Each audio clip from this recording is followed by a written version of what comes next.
Hey everyone, happy Monday. Welcome to Riverflow Yoga's midday yoga class, which we call the Blissful Warrior, Mindful Yoga. I'm Rhonda Uretsky. I'm the owner of Riverflow Yoga. We are a hot yoga studio located in Lambertville, New Jersey.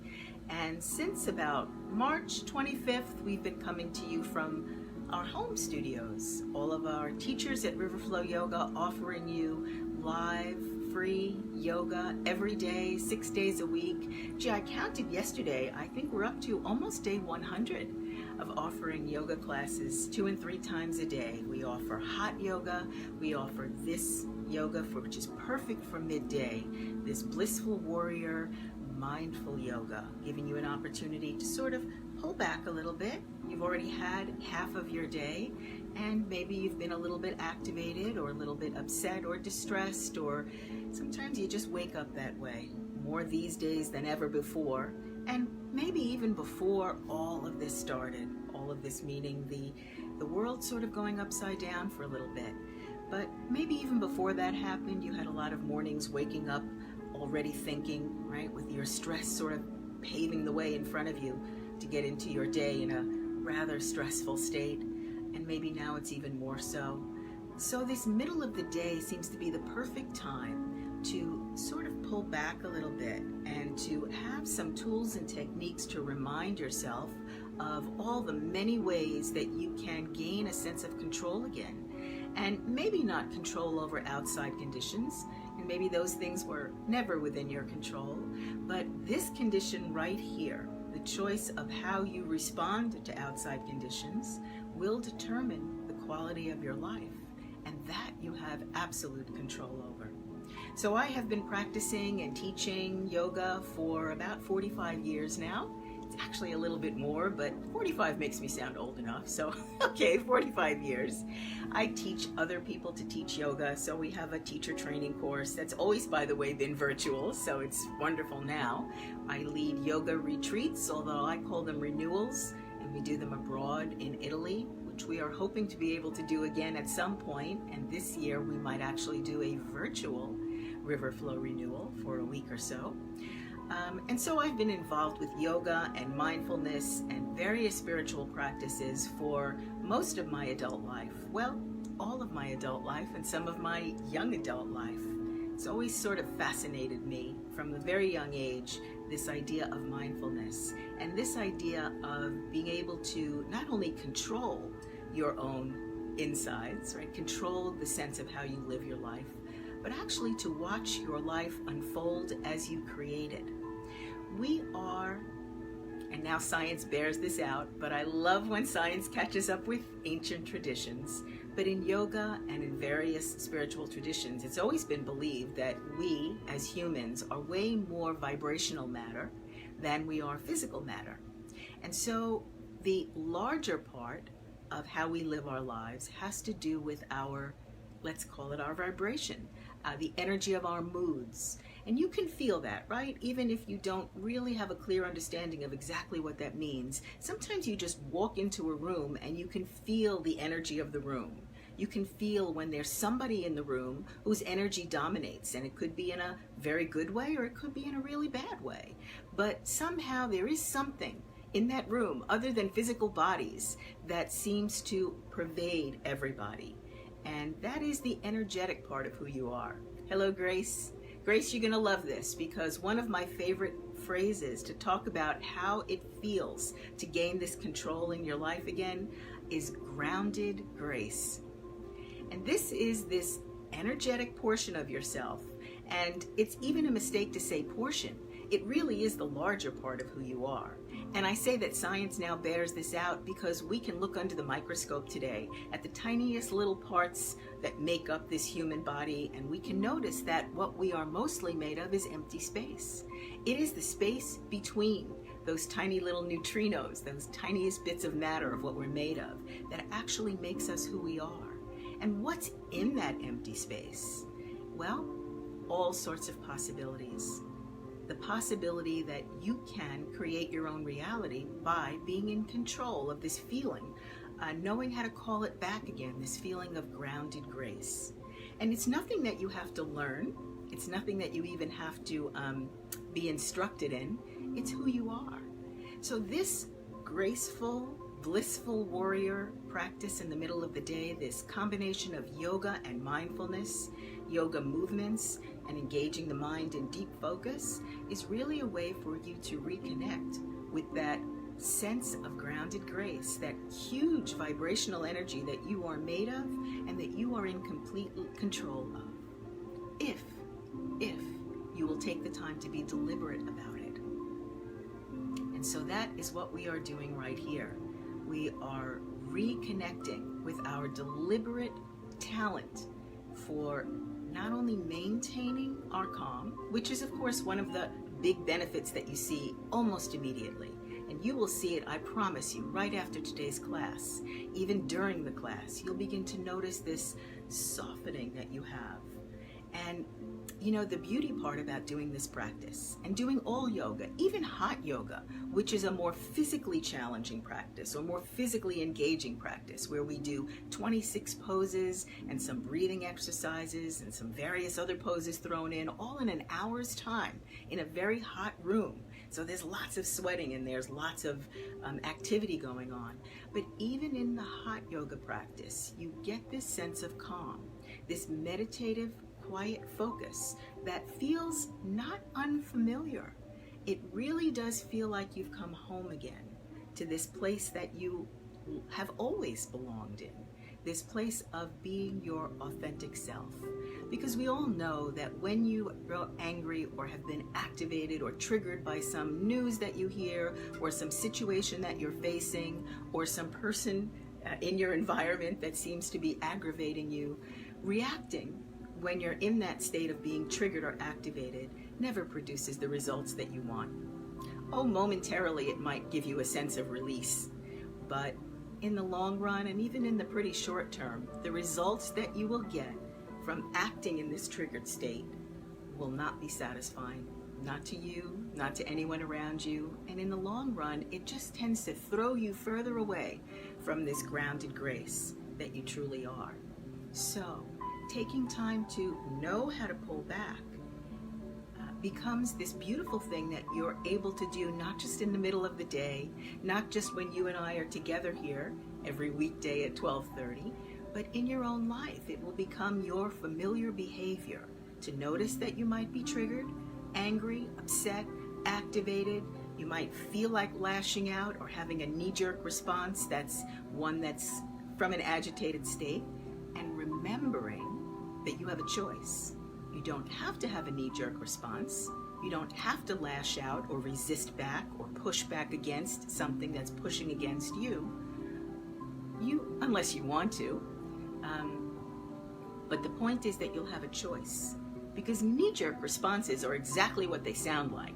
They are responses that come from an old place, from a sort of a triggering place that sort of get out ahead of you. They get out ahead of your grounded grace, of your thoughtful response, and they take over. So now the response takes over you, as opposed to you being in charge, being in control of the response that you would like to have.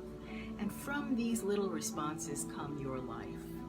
You know, we think that it's just a moment here and a moment there, but as you become familiar with this feeling, this grounded grace, this feeling of calm, quiet, being yourself, you find that you inhabit your life in a way that feels more like yourself. So will you never again be triggered? Absolutely not. You will, of course. We continue to confront situations around us and find new things that tend to make us feel inflamed. But it is just like a flame. It becomes a momentary, like striking a match. You'll have this moment where you feel inflamed, but rather than taking that match and setting something on fire with it, you have a choice. You can hold on to this flame and decide to wait until that fire calms down, and then have a response to situations that feels authentic for you. See, I'm not always going to tell you, or I'm not going to tell you that the calm response is always the proper one. If you are, in New York City not paying attention, stepping off the curb, and a cab is about to hit you, then a sort of agitated pullback response might be the appropriate response at that time. Right? This might not be the time for you to take a moment and calm down and think about it. But of course, even after the agitated response that might have just saved your life, the ability to release that stress once it's served its purpose is again part of this beautiful blissful warrior mindfulness practice.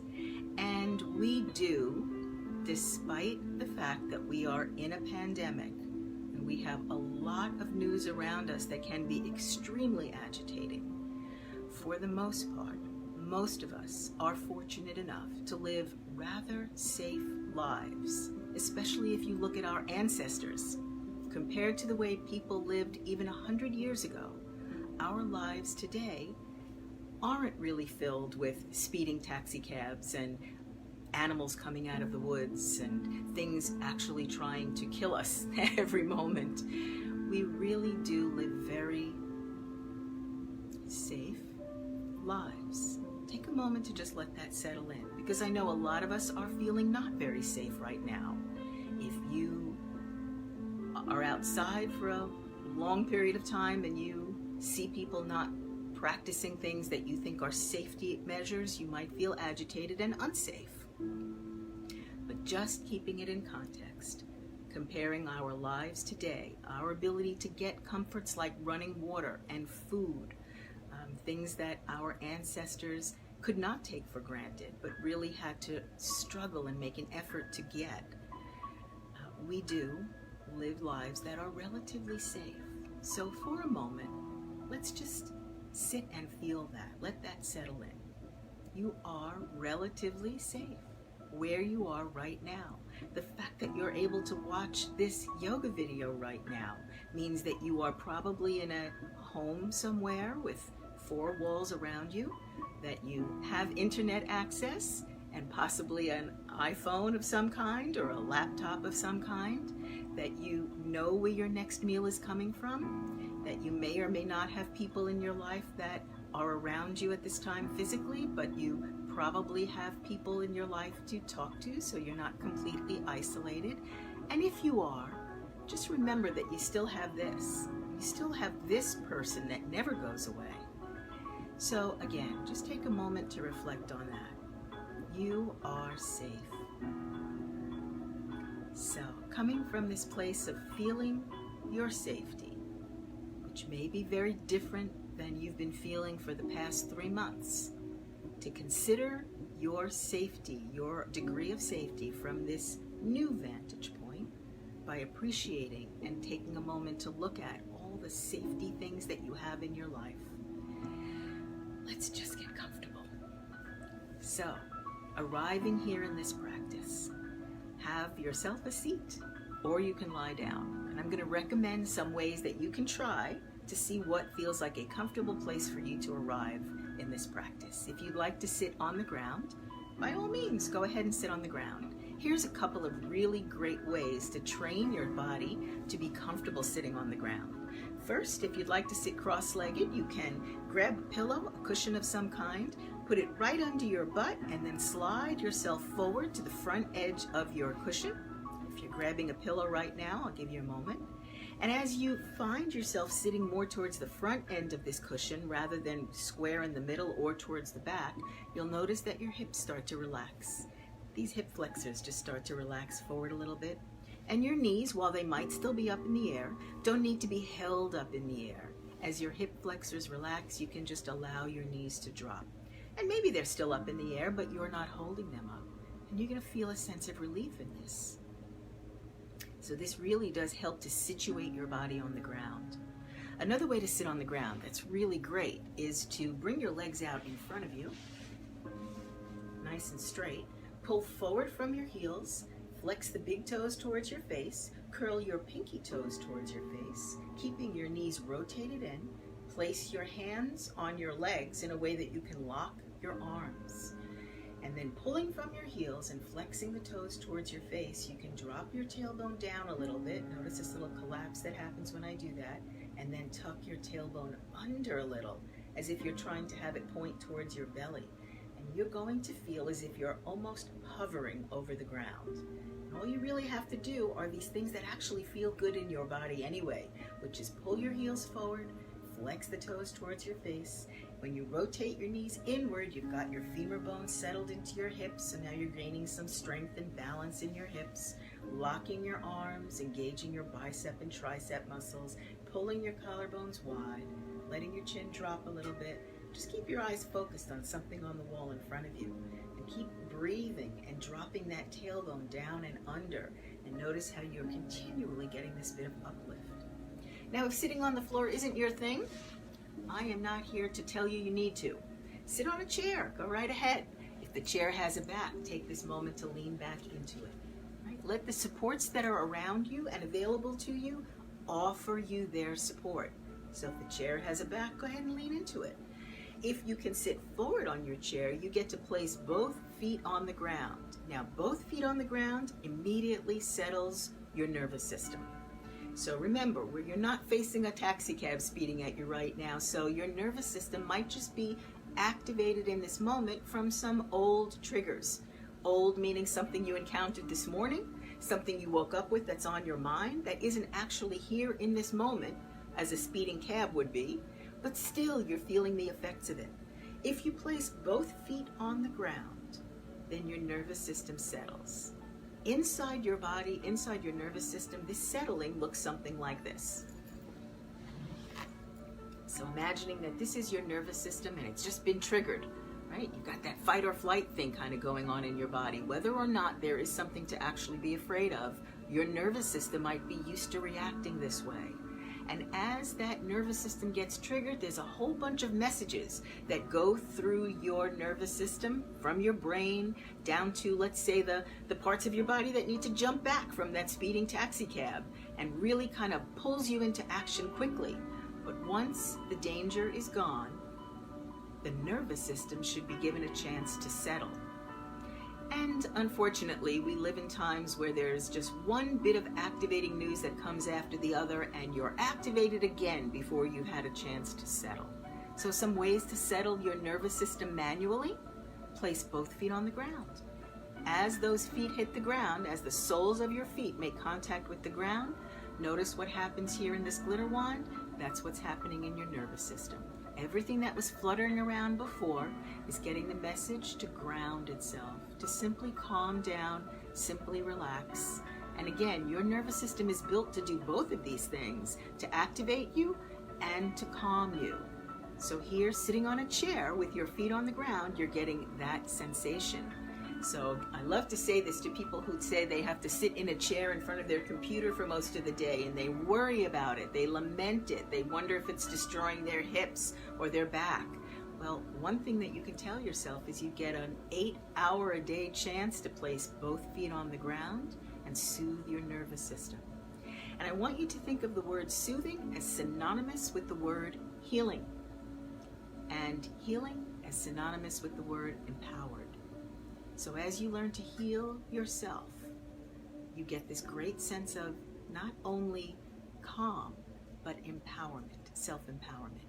So there you go, both feet on the ground. Now, if you're sitting cross-legged on the floor or with your legs out, and you're worrying that you don't have your feet on the floor, you're not getting this benefit, you can by having your palms touching your thighs, let's say.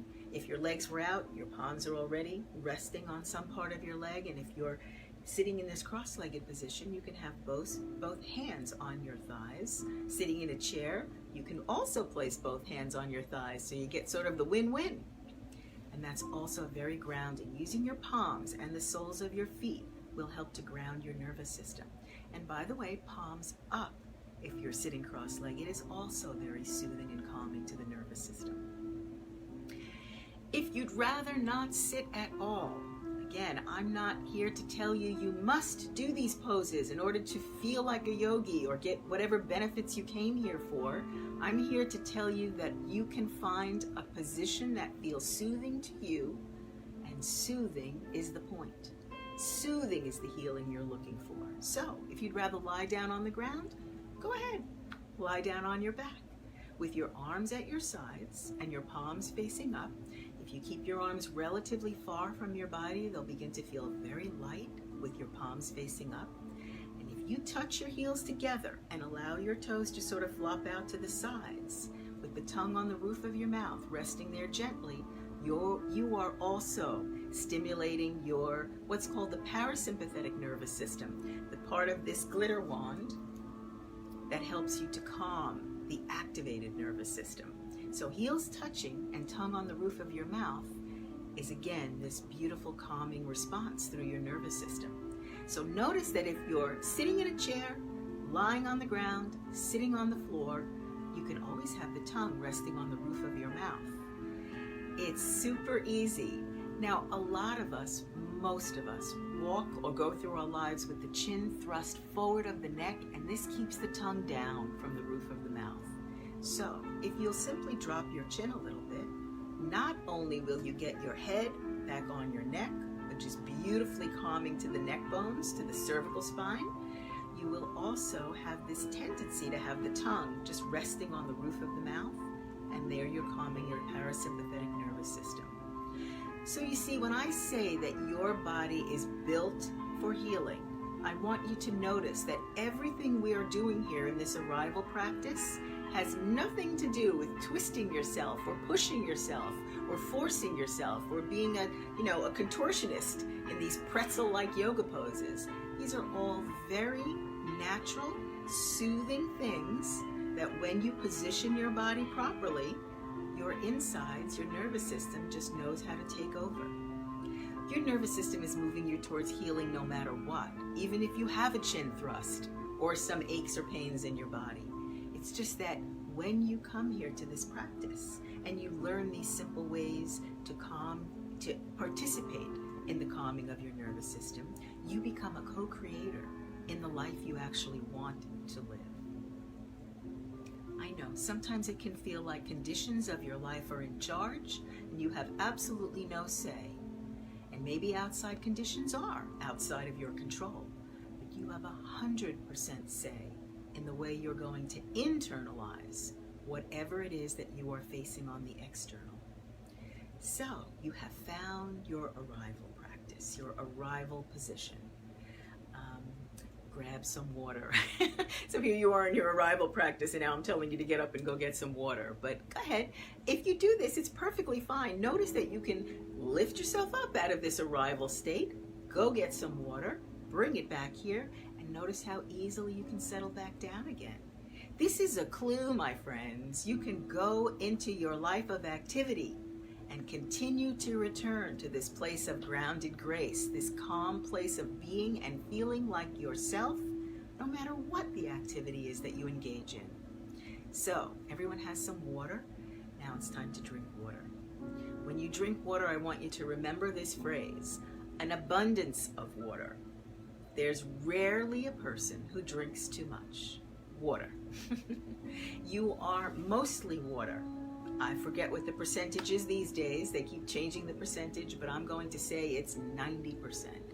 You are really mostly water. And so when you feed yourself this water, when you put this water in, it just naturally feeds this physical apparatus. So go ahead and drink water. If you're not used to drinking a lot of water, it will be very, very easy for you to acclimate.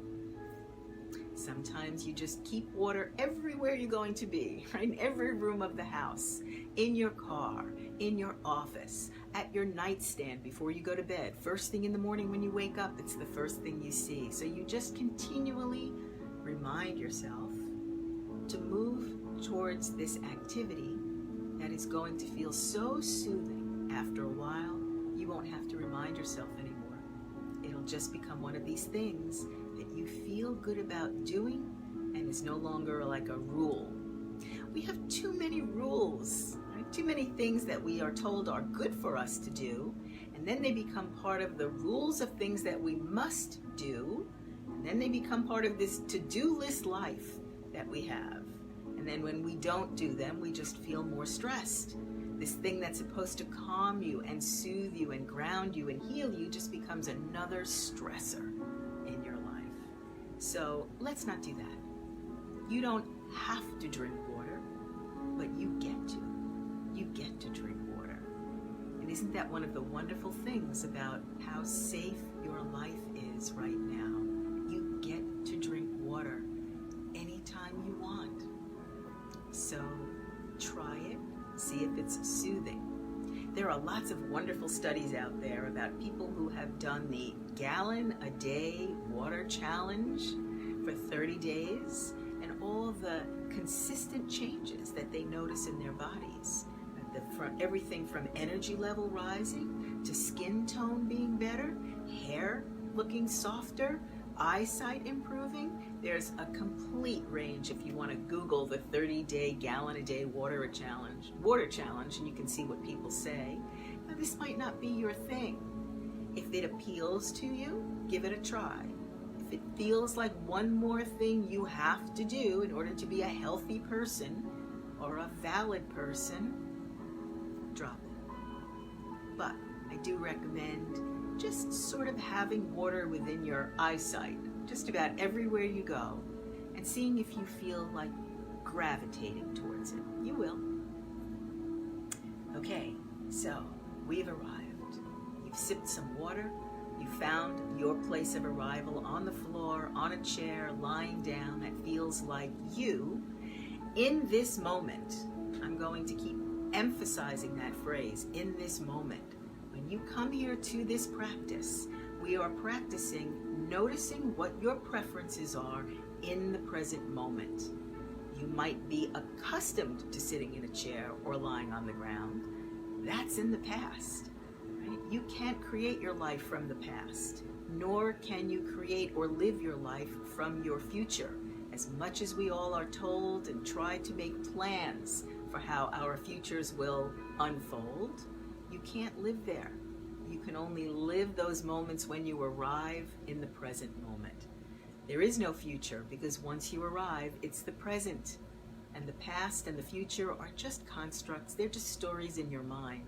They are not here, but you are. And being in this present moment, you get to make choices from this present moment. And from those choices, you live your best life. So, here you are in the seated or lying down position that feels like your preference in this moment. Now we're going to move into breathing. So I will be instructing on specific kinds of breathing and giving you some little tips on things you might be able to do with your body that will help you to open more to this breathing. Try them for yourself. I'm not saying these things are the way you must be. I'm not even saying there's a right way and a wrong way. I'm saying that after my 45 years of practice, and even continuing my 45 years of practice, I find these little things that really have helped me to open up and ground myself, and I'm passing them along to you for you to try and see if they resonate for you in this moment. So the breathing will be in through your nose and out through your nose, but you are hearing it in the back of your throat. So as you do this breath, you're having this sort of Darth Vader moment, where you hear the sound of Darth Vader breathing coming in and out. Or maybe you feel more resonant with the sound of the ocean. Right? If you live near the ocean or have grown up near the ocean, the sound of the ocean, or the sound that you might have heard inside a seashell, right, might sound more like something that's familiar and soothing to you. Think about making that sound in and out through your throat. Even though there's no portal here in your throat for the breath to come in and out, it's really through your nose. You're imagining that there is, and this is where this breath passes. So, back in your comfortable, soothing arrival moment, sitting here, I'd like you to close your eyes for a moment. And before we begin the breathing, I just want you to play a little game with me. You're going to check in on your body and your mind, and give yourself a number from 1 to 10 about how activated you feel right now. 1 being very, very calm, like you're about to go to sleep, and 10 being really triggered. Either you encountered something that upset you, or you are thinking about something that upset you. Give yourself that number right now. Just the first number that comes to your mind. Try not to give it too much thought or figuring out. Whatever number comes to your mind is appropriate for you. Now let that go. Let's start breathing. So, if you're lying down, your arms are at your sides, palms facing up, heels touched, toes flopped apart, chin tucked, and tongue resting on the roof of your mouth. If you are sitting on the ground, arms are limp, palms are up or down, chin down, tongue resting on the roof of your mouth. If you're sitting in a chair, both feet on the ground, sitting back if you'd like, chin down, tongue resting on the roof of your mouth. Now close your eyes. We're going to close that sense portal right now, the eyes. And as you inhale, hear the breath come in through the back of your throat. Start channeling Darth Vader.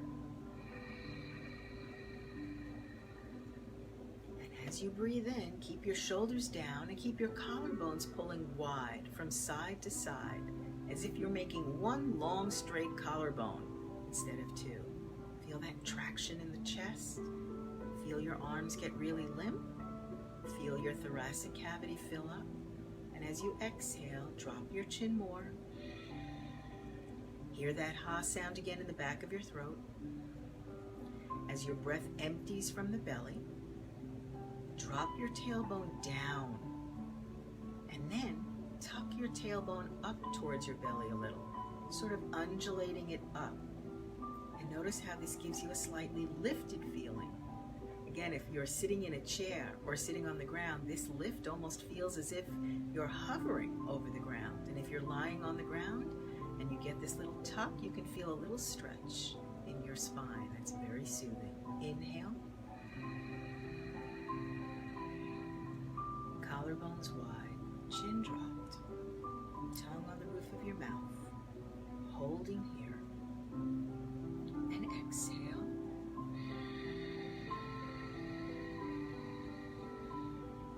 Loud ha sound, as if it's coming out this little portal at the back of your throat. Empty your belly. Now stay empty.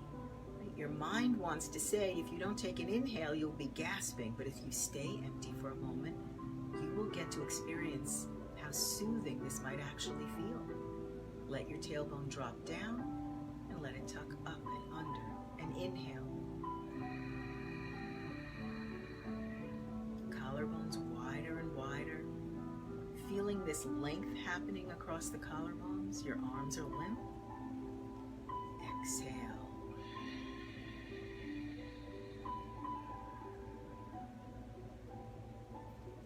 Inhale again.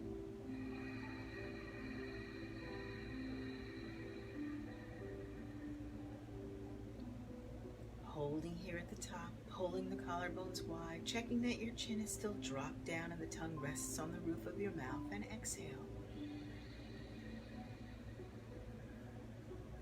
Emptying your belly, keeping your collarbones pulled.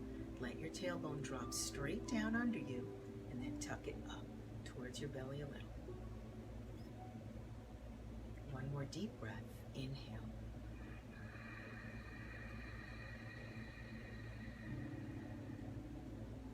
And exhale.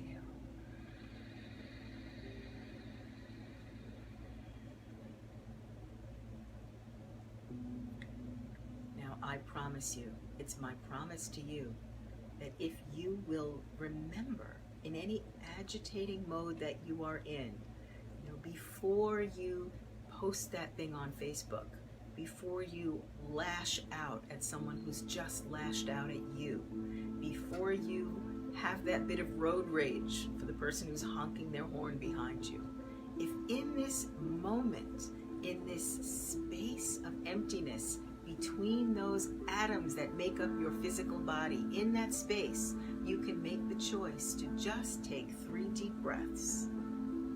Your reaction will not only be different, it will feel more like yourself. And isn't that the point? For you to have a life that feels like you are in control of yourself. You are here to squeeze every bit of enjoyment that you can from every moment that you're here. Breathing allows you to make that choice.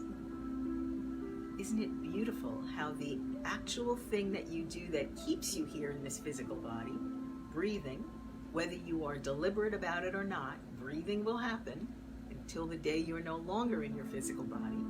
But isn't it wonderful to have a moment to notice that the very thing that keeps you alive can also keep you happy. So maybe being alive is actually synonymous with being happy. Beautiful. Okay, let's move into some poses, into some movement of the body. Now that you're calmed and you found this place inside of yourself, this grounded grace, let's see how it feels to move into a more active state coming from this calmed, authentic you state. Let's see by experience if you really can get more pleasure, more enjoyment, and more results out of coming from this place into an activated place, whether it's a physical activation or whether you're going out into your life to have interactions with others. All of those are more action states. Let's start from here and move forward. So today we're going to do some floor poses.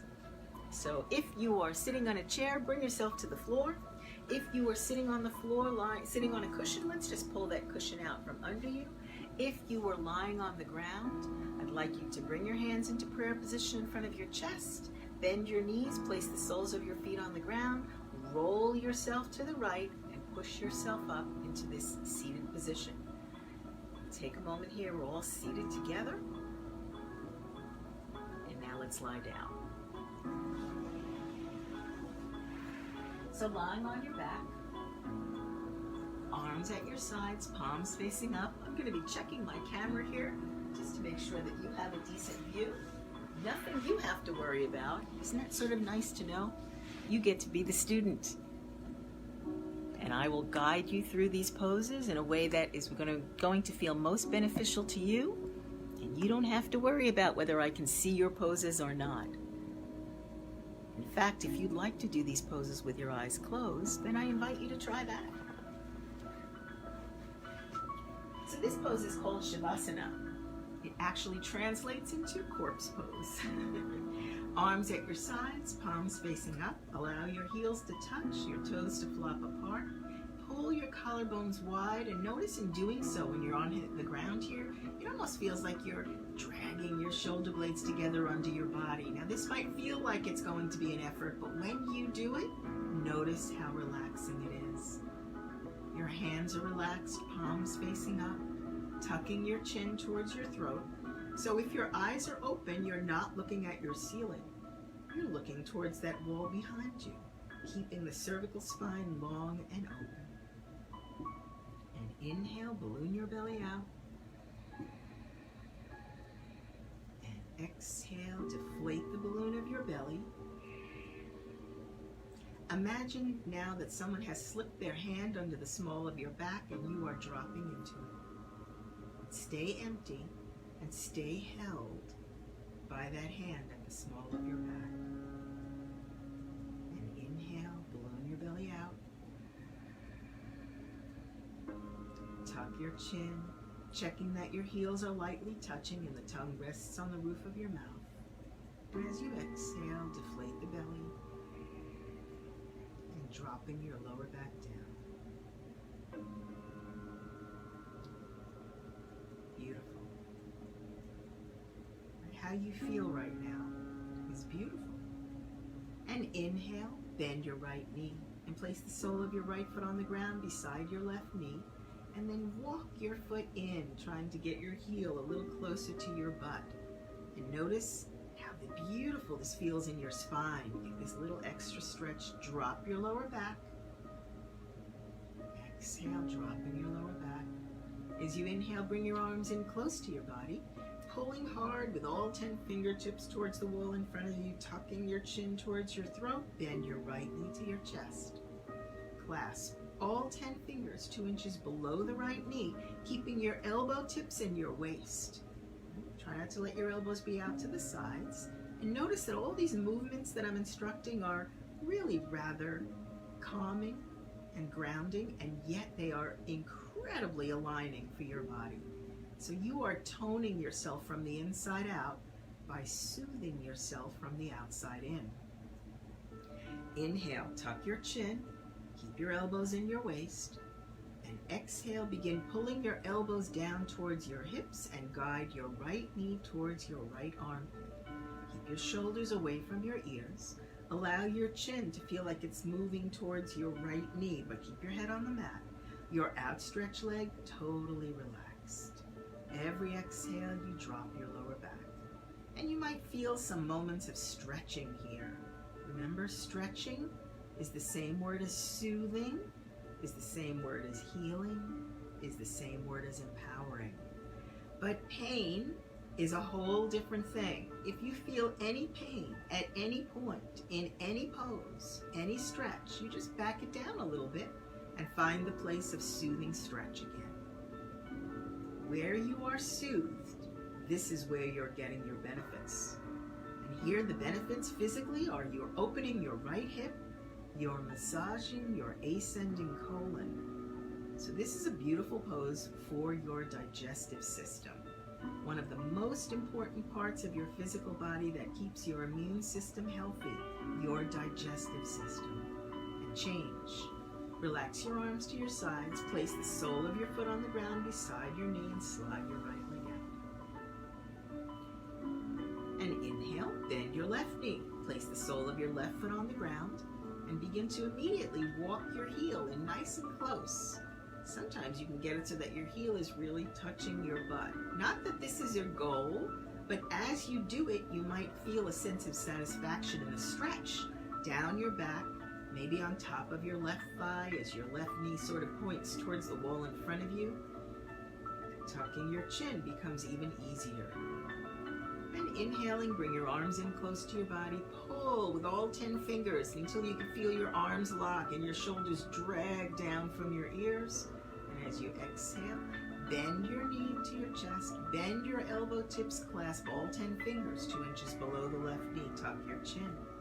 Bring your elbow tips in your waist with your biceps hugging the sides of your body. Inhale, collarbones wide. Both shoulder blades on the mat, feeling like they're squeezing a little together under you. And as you exhale, guide your left knee towards your left armpit. So here, getting your elbows in your waist, pulling them towards your hips, relax your outstretched leg, and allow your left knee to be guided around your rib cage towards the armpit.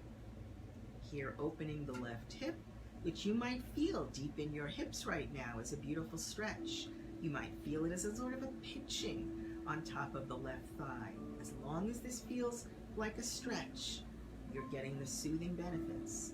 And internally, you're massaging your descending colon. So ascending and descending colon here, getting a beautiful boost. And mostly what you feel here right now is satisfaction, kind of soothing, because soothing is healing. And change. Left sole on the ground, arms at your side, slide your left leg out, and take a moment here with the heels touching lightly. Toes flopped apart, relax your knees so they sort of fall to the sides, as do your hips. Tuck your chin. Take a breath. Inhale. Now as you exhale, bring your legs together. Bend both knees, placing the soles of both feet on the ground, and walk your heels close to your butt, as close as you can. Not a struggle, just knowing the satisfaction you're going to feel here with your heels close to your body, how long your spine begins to feel. Squeeze your legs together so you feel the insides of your thighs and insides of your knees pressing. Bring your arms in close and pull all 10 fingertips. Pull as if you're just a millimeter away from the wall in front of you, and one more stretch will do it. And then as you exhale, rise off your heels, your arches, the balls of your feet and toes. Bring your knees to your chest, bend your elbows at the tips, and wrap your arms around your knees, keeping your head on the mat. So grab hold of whatever's available. Could be fingers interlaced, wrists, forearms, elbow tips, even above your elbow tips. There's no wrong place. Inhale, tuck your chin, collarbones wide. Exhale, using your arms, squeeze your legs together, and then using your arms, draw your knees to your chest. And now I'm going to play this little game. You're keeping your legs squeezed together with your arms, but you're actually trying to pull your knees apart. So knees are being squeezed together and pulled apart from the knees at the same time. And notice this little movement flattens your back a little more, gives you more traction and length in your spine that ultimately just feels more soothing. Shoulders away from your ears, collarbones pulling wide apart, chin tucked, as if you wanted to nestle into that little space between the collarbones. Inhale, shoulders down, chin down, tongue is on the roof of your mouth, and exhale, squeeze the legs together with your arms, press the knees to the chest with your arms, and push from the outer edge of your knees outward into maybe the crooks of your elbows, feeling this beautiful flattening. So here, this is a beautiful stretch for your spine, opening for both hips and massaging the transverse colon. And change. Now release your arms to your sides, palms facing up, keep your knees in your chest. Relax your hands. Notice how your hands just sort of curl and fold in naturally when you relax them, keeping your arms far enough away from your body that you can feel a decent amount of space between your torso and your arms will allow your arms to relax more. Just relaxing here in this pose. And now inhale, squeeze your legs together intentionally, pressing the inner edges of the knees and the inner sides of your thighs, and begin to pull from your heels towards the wall in front of you, flexing the toes towards your face, the big toes towards your face, rolling your pinky toes a little towards your face. So keeping the feet touching from the insides while you roll the pinky toes towards the face. That's a little bit of a game here that you're playing. And inhale, pulling from your heels, flexing the big toes towards your face, rotating the pinky toes inward. As you exhale, rotate your palms to the ground and slide your arms under your body, getting your hips on your wrists. And get your arms to lock under your body. So try not to have bent elbows, and you can facilitate this easily by squeezing your shoulder blades together. So as you inhale, now pull from the heels forward, flex the toes towards your face, squeeze the shoulder blades together, tuck your chin towards your throat, and as you exhale, pulling from your heels, slowly, slowly begin to raise the soles of your feet to the ceiling. Keeping it slow by pulling from your heels, flexing your toes, rotating your pinky toes towards your face so that your knees are sort of pointed inward towards each other. And then eventually the soles of your feet are holding up the ceiling. Now when your soles are parallel to the ceiling, you might have your knees still bent, so that's fine. Just relaxing here, noticing how you can relax even against gravity. In truth, you're really not pushing against anything. The traction, the internal traction you're creating in your body by pulling from your heels and flexing your toes and keeping your knees turned in so your hips are really aligned, all of this feels light and easy. And if it doesn't feel that way today, don't worry about it. Inhale, pull from your heels, flex the toes towards your face, rotate your knees in, squeeze your shoulder blades together, tuck your chin down. As you exhale, pulling again from your heels, slowly begin to lower your legs. Imagine your legs are being lowered from the ceiling by these pulley ropes that are holding you by the ankles. So you have this beautiful floating feeling, no effort on your part except to pull your heels and flex your toes towards your face on the way down, which doesn't feel like an effort at all.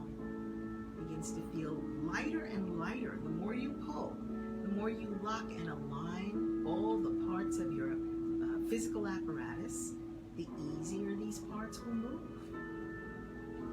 The more internal healing you are facilitating. And how do you know you're facilitating internal healing? You feel soothed. This is no longer a no pain, no gain world. For you, it's all about soothing. And then eventually your heels will touch down. When they do, lift your hips very lightly, rolling your arms out from under you. And back here in Shavasana with your arms far from your body and your palms facing up, heels lightly touching, toes and knees and hips sort of flopping to the sides, tucking your chin, feeling the tongue resting on the roof of your mouth, and breathe. Inhale.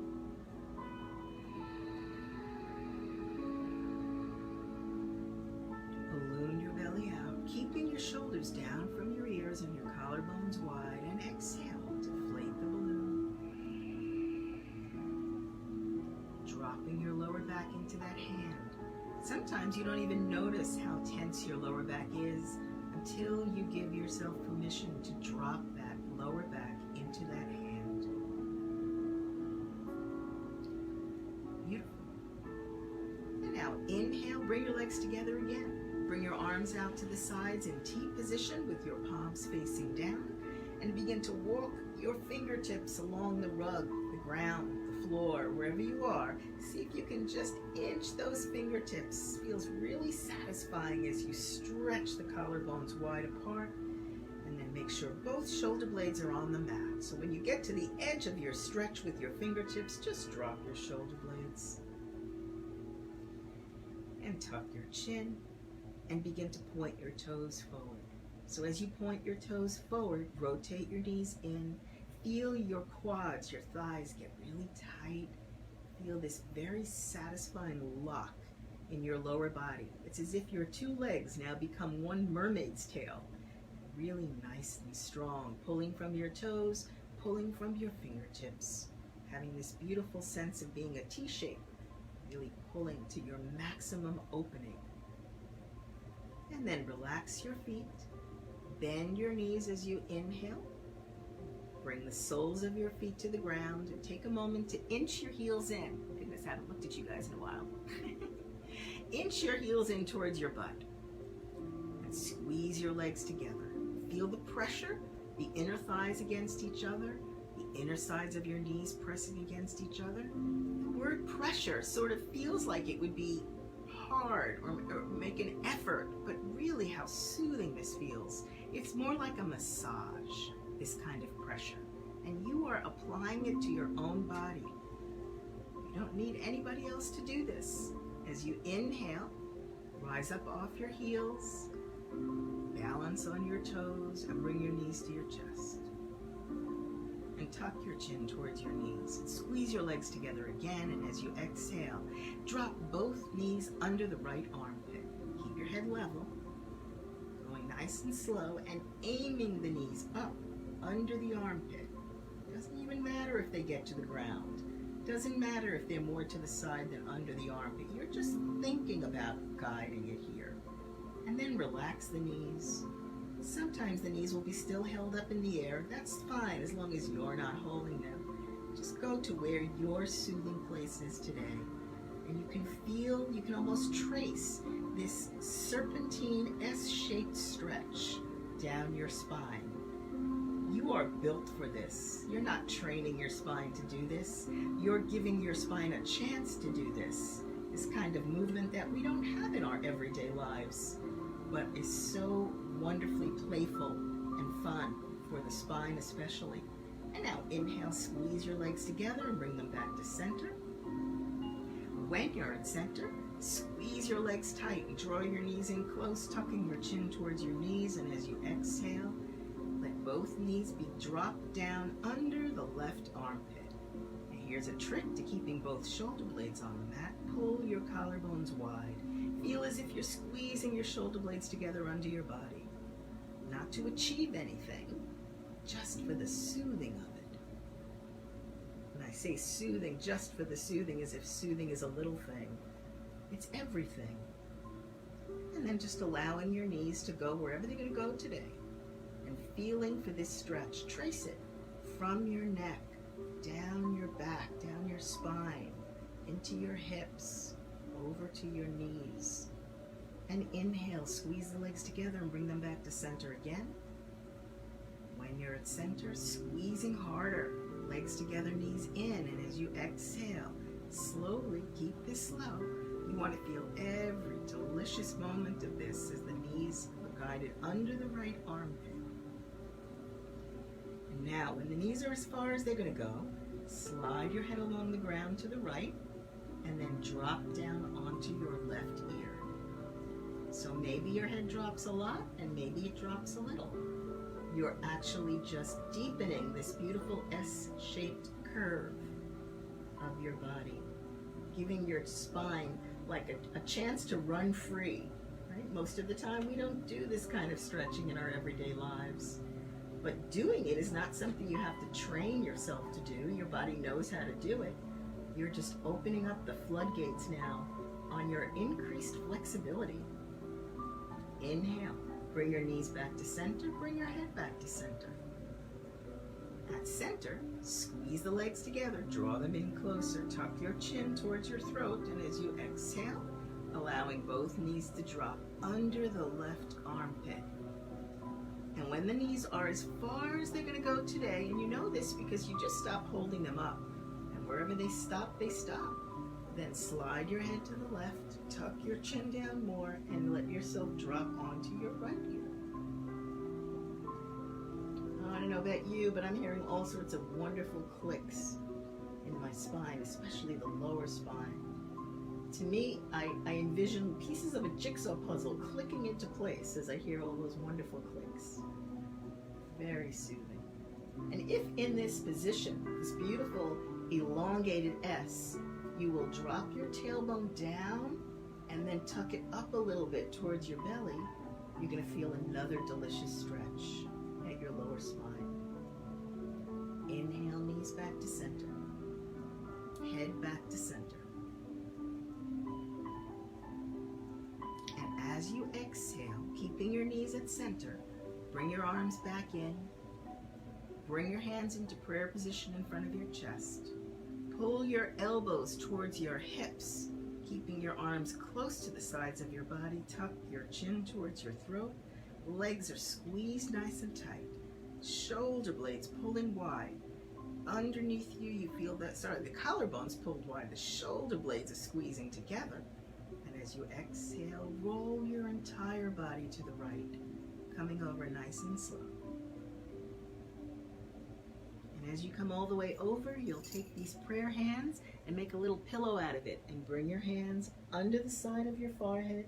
Tuck your chin all the way into your throat as if you're like a little turtle with the head coming back into the shell. Bring your knees all the way up to your elbow tips. Let them touch. Bring your left elbow tip completely over your body so it touches the ground. It opens your shoulder. And once again, tuck your chin all the way into that turtle shell. And breathe right here. Inhale. And exhale.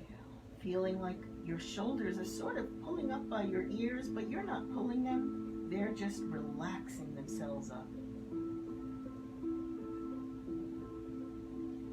And now, place your palms on the ground. Look at the backs of your hands as you use your palms to push yourself back up into this seated position. And taking a breath. Bringing yourself into a seated position that's comfortable for you. Remember, it can be cross-legged. You can have your legs out in front of you with your heels pulling and your arms locked with your palms on your knees. Just have a moment here to sit and breathe. Inhale.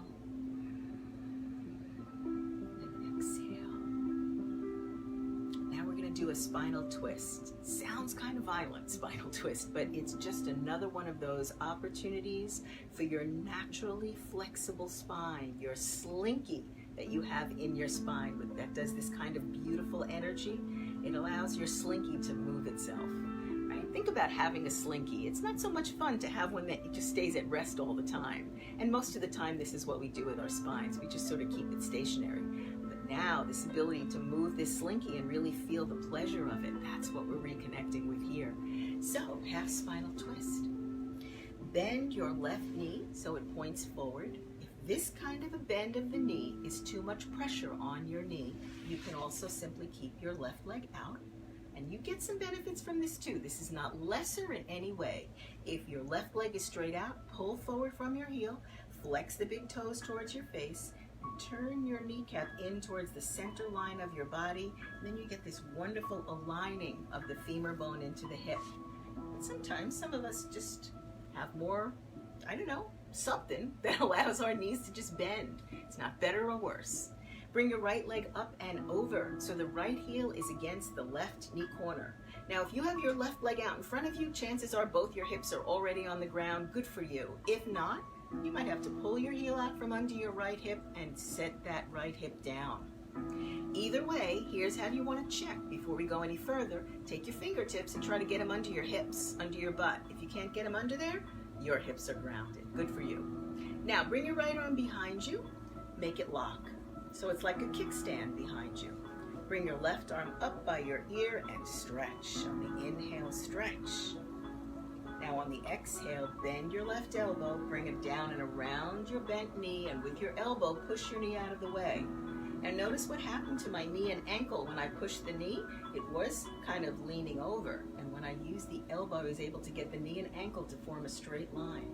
Now at this point, you might feel your right hip has come off the mat again, so it's okay to lean to the right as you push that knee to the left. Now reach your hand down. If you're sitting on a yoga mat, you can grab the top edge of that mat, a real good palmful to lock this arm. If you're not sitting on a yoga mat, put your fingertips on the ground and lock this arm. And if you've been joining me for a while, or you are familiar with this pose, and you can slip your hand under your bent knee if your knee is bent, as long as you keep your arm locked and your knee on the ground, you're golden. So, choosing the way that feels best to you, inhale, begin to lift your breastbone. Pull your collarbones wide, drawing your right shoulder all the way behind you. Drop your chin, and as you exhale, pushing with your elbow against your knee, your chin is dropped, you're twisting your body and looking over your right shoulder. Now, keep your mind on your locked arms. Both of these arms are like kickstands going in opposite directions. So no bent elbows here. As you inhale, lift your chest. Collarbones pulling wide. As you exhale, twist. Look for your right shoulder, but don't ever let yourself find it. Keep moving it further and further away to twist, and then change. Come back around to center, and we'll do the opposite side. So you're either going to bend your right knee or keep your right leg straight out, pulling from your heel. Flex the big toes towards your face. Rotate your knee in towards the center line of your body. Your left leg comes up and over, letting the heel touch the knee corner. And once again, if your knee is bent, chances are good you're going to have to pull that heel out from under the left hip and settle the hip. And check with the fingers. Now the left arm is your kickstand behind you. Give you a different view of this. Your right arm is up by your ear. Reach, stretch, inhaling as you exhale. Bend the elbow down around the outside of the knee and push it away again. And again, notice what happens to my knee and my ankle. As soon as I use the elbow to push, I get a straight line, but I can sense that my hip is up in the air. So keeping the straight line, I'm going to lean a little to the left and get the hip back down. And now reaching down to grab hold of the top edge of your towel or your mat, or your fingertips are on the ground to lock your arm, or you're slipping your hand under your knee. Notice that when I slip my hand under the knee, I didn't have to bring the knee up to meet the hand. If you can do that, great. If you can't, you've got other choices. Inhale, lift your chest. Pull your collarbones wide. Keep both arms locked and your chin is down. The tongue is on the roof of your mouth. As you exhale, twist. Look over the left shoulder. Remember the game you're playing. You're trying to see your left shoulder, but you can never let yourself see your left shoulder. Just keep moving it away as you twist. Twist. Creating a really happy spine. Twist. You can feel the freedom of this movement. Twist. And then change. Coming back around to center. Now bring both legs out in front of you. Pull from your heels. Flex the toes towards your face. Place your palms on your legs, someplace where your arms lock. This will depend on how long your legs and arms are. So me, I'm 5'2". I've got the short arms and short legs. So when I place my palms on my shins, that's what it takes for my arms to lock. If you've got the longer arms and legs, it could be your knees. Go ahead and figure that out for yourself and sit up straight.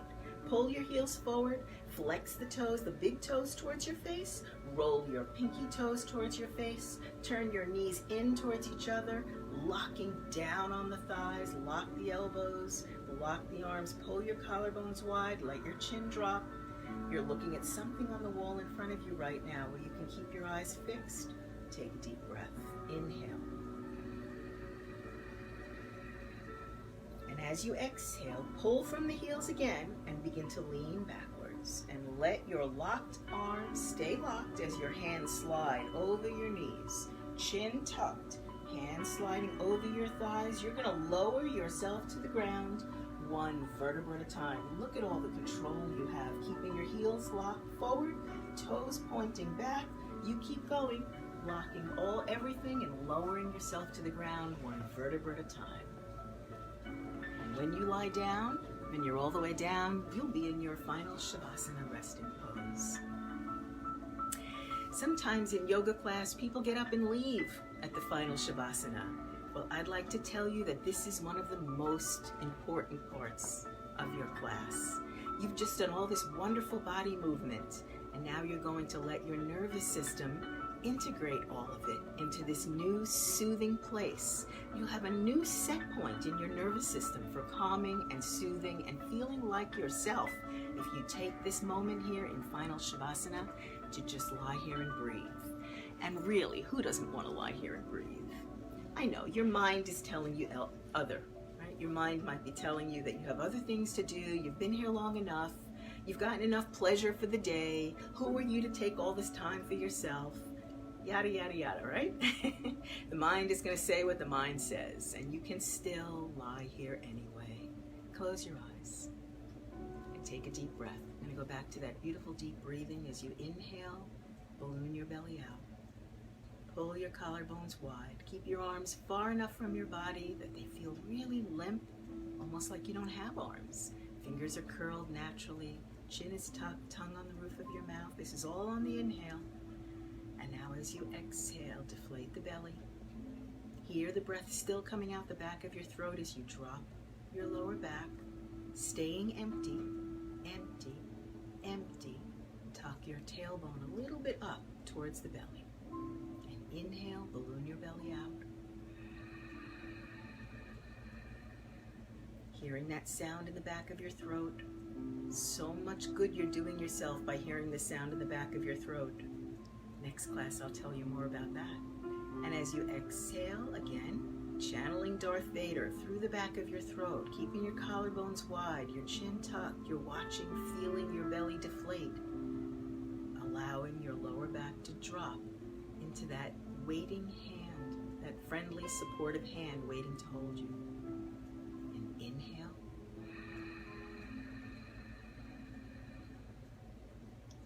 And exhale.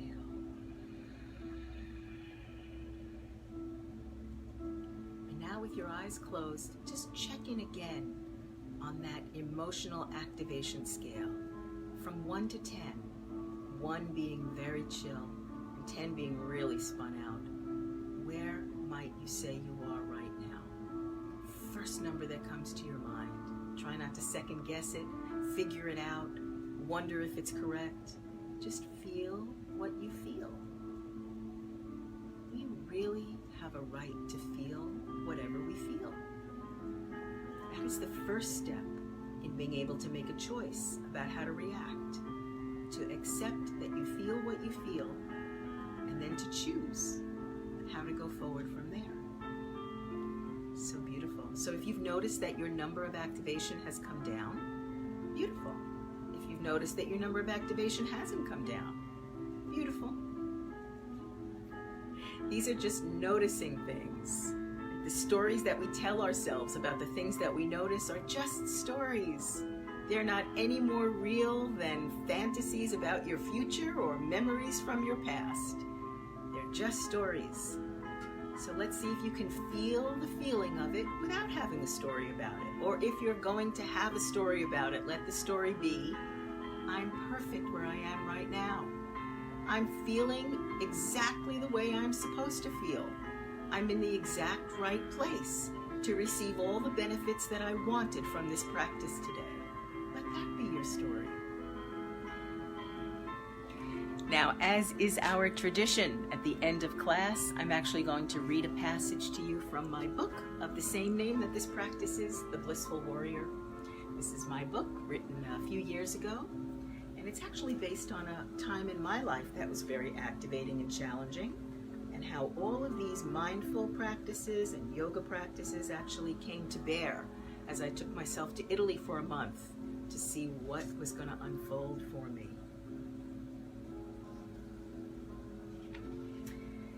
The minute I heard my first love story, I started looking for you, not knowing how blind that was.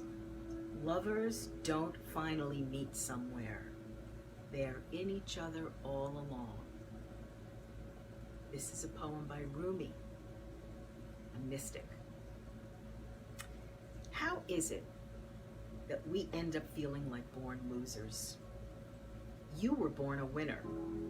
That's a biological fact. You beat out 300 million other swimmers to get through the finish line first in the most important race of your life. Being a winner is the only way you could have been born, and the only reason you are here right now.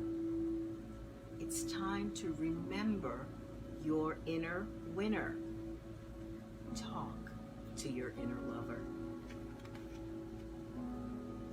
In challenging situations, simply ask yourself, what would my inner lover say about this? And then stop and listen for the answer. Eventually, you will hear only your inner lover, and it will overpower any droning stories of negativity. It will become even stronger than the voice of reason. You will actually become the empowered embodiment of self-love.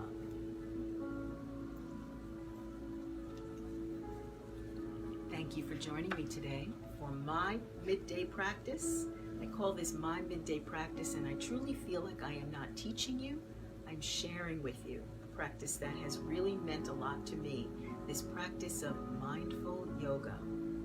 You beautifully moving your body, really allowing your body to run free a little bit in ways that we don't usually use our bodies, and allowing your mindfulness practice of moving slowly, breathing deliberately, soothing yourself at all turns, allowing this practice to let you remember really the magnificent person that you truly are, the boundless energy that you are.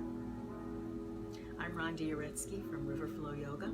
I hope you'll join me again tomorrow. I'm here every day at 12:30-ish. We go till about 1:30-ish. Let's see, today, almost 1:50. People who've taken my class know this about me. Yoga just seems to be timeless for me. So oftentimes these sessions will run more than the allotted time. You're welcome to come and go as you please. Stay here for as long as whatever is going on resonates for you. Learn to practice soothing in every part of your life. You don't have to do anything. You get to do everything you want. Om Shanti. Thank you for joining me today. If you'd like to experience hot yoga, by the way, we have a hot yoga class coming up here on Facebook Live tonight at 5 p.m. with our beautiful teacher, Tina. She often teaches outside. So if you have a space heater for hot yoga, I recommend that highly. Focus it on yourself and go ahead and work up a sweat. It will not be the same kind of sweat that you work up at the gym or in CrossFit. It will be a sweat indeed, but a very meditative, mindfully moving sweat. You should give that a try. And you can find our full schedule of classes on our website at riverflow-yoga.com. And then you can plan to join us for the classes that you like, or just keep your Facebook page open and you'll see us pop up every day offering you yoga live. Thanks again for joining me. Go out and have a soothed day. See how it feels to live your life for the rest of this day being your soothed self. Om Shanti.